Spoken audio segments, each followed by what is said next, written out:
राज्य सरकारची अतिशय लोकप्रिय ठरलेली लाडकी बहीण योजनेचा लाभ राज्यातील प्रत्येक महिलांना मिळायला हवा होता। मात्र एकट्या पिंपरी चिंचवड शहरातील जवळपास 42,486 महिला या लाडकी बहीण योजनेच्या लाभापासून वंचित राहिलेल्या आहेत। हजारो लाडक्या बहिणींची नावं गायब।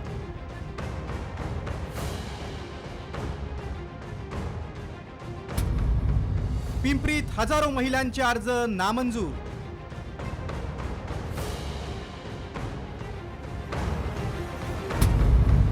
प्रशासनाचे निकष, लाडकीची नाराजी।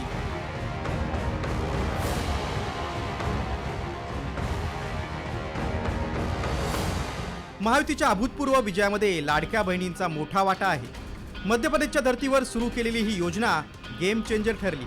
दरमहा 1500 रुपये लाभार्थी महिलेला दिले जात आहेत। आता त्यामध्ये 2100 रुपये वाढ करण्याचं आश्वासन महायुती सरकारनं दिलंय। तब्बल 1,96,43,207 पात्र लाभार्थी महिलांच्या खात्यात पैसे जमा झाले। मात्र अनेक ठिकाणी लाडक्या बहिणींची नाराजी समोर येते। पिंपरी चिंचवड शहरात हजारो महिलांचे अर्ज नामंजूर झालेत। अर्थात प्रशासनानं योजनेचे काटेकोर निकष लावल्यानं अर्ज नामंजूर झाल्याचं सांगण्यात येते।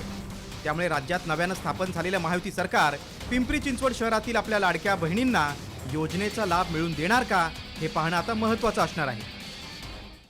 पिंपरी चिंचवडमधील नेमकी आकडेवारी पाहूया। 4,32,890 महिलांचा लाडकी बहीण योजनेसाठी अर्ज, त्यामधील 42,486 महिलांचे अर्ज नामंजूर झाले।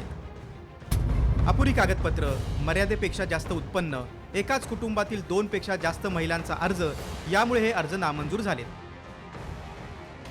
अशा काही कारणांमुळे महिला योजनेपासून वंचित राहिल्या। राज्य सरकारच्या तिजोरीत खडखडाट आहे।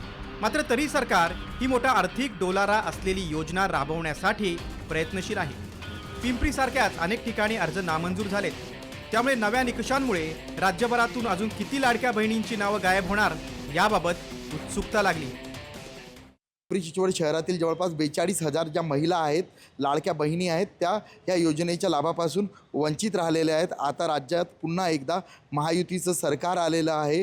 ह्या सरकारचं प्रतिनिधित्व मुख्यमंत्री देवेंद्र फडणवीस करत आहेत आणि मुख्यमंत्री देवेंद्र फडणवीस आता ह्या आपल्या पिंपरी चिंचवड शहरातील 42,486 महिलांना या योजनेचा लाभ मिळवून देणार का, याकडे सगळ्यांचं लक्ष लागून असणार आहे।